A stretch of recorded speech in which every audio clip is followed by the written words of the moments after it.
mun urusan dunia, saya ulang, urusan hal kedunya jauh serius, karena dalam Al-Quran disebut la'ibun walahwun. Tapi mun urusan akhirat mayu pemenetang, urusan bojong, urusan puasa, urusan doa rumah abah saya meningkatkan ketakwaan ke Allah, mayu penetang. Mun parlombian atau karbon tak nilo sok pertama. Engki kan? Mun baru atau kerja masa pertama. Kemun urusan banyak ampon tinggal jagar katokar ambianlah andi ATB TB sebam andi nuanu BTB sebam ampon bismillah mun urusan akhirat mayu masjid diposain kita ada nedeteng aja adan kurang 10 menit udah dapat dana hebat mian. Mun orang-orang sehebat asolat berjamaah di masjid roh, di mah Masjidil Haram, Masjid Nabawi, kuro bajeng wajar ongkos larang. Ongkos larang. Banlek mulai nak kuro wah ngoca, mayu bajeng tahun datang belum datang dapat boleh. Munyan boleh biasa. Tapi mun beda orang kejayaan panika. Lebur asolat berjamaah di masjid enggak ditok. Sekencet na mau beto lekor beni 100.000, beni 1.000 pada ben Mekah Madinah. Mbian pas betul ekor bajeng kan no. Berarti mbian adalah manusia luar biasa.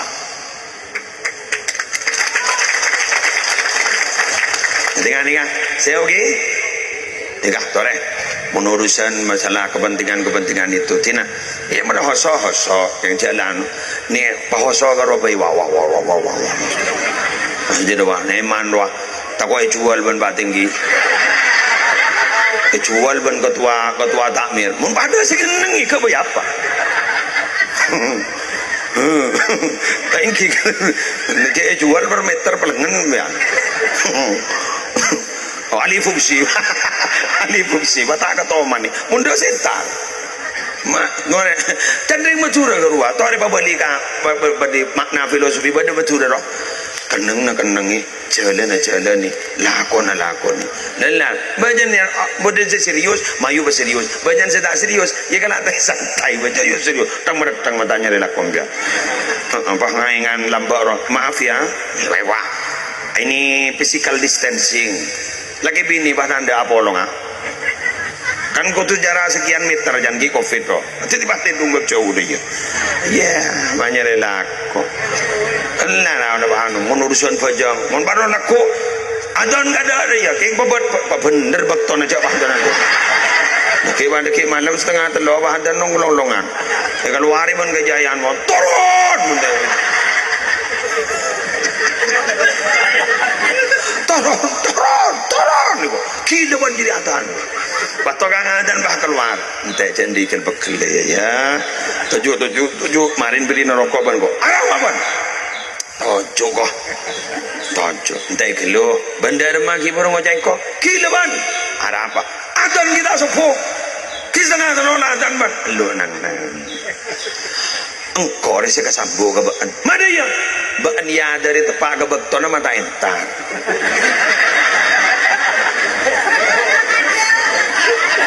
hari bektona persis sopuda sentar ya dari duhur dah sentar ya bingko ya dari setengah telo mak bah entar kapi hari si bener sekiler engkau apa baan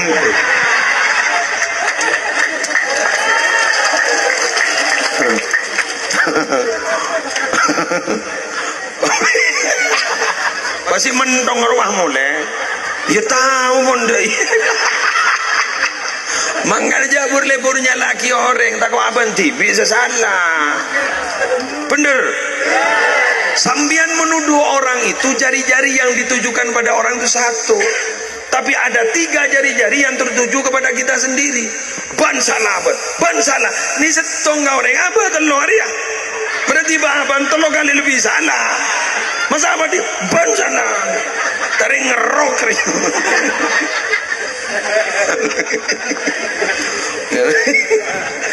ya Allah do jarang lah nyambi sajadah beneku tasbih ke coba norek dudak maaf ya bangarek ya kan masjid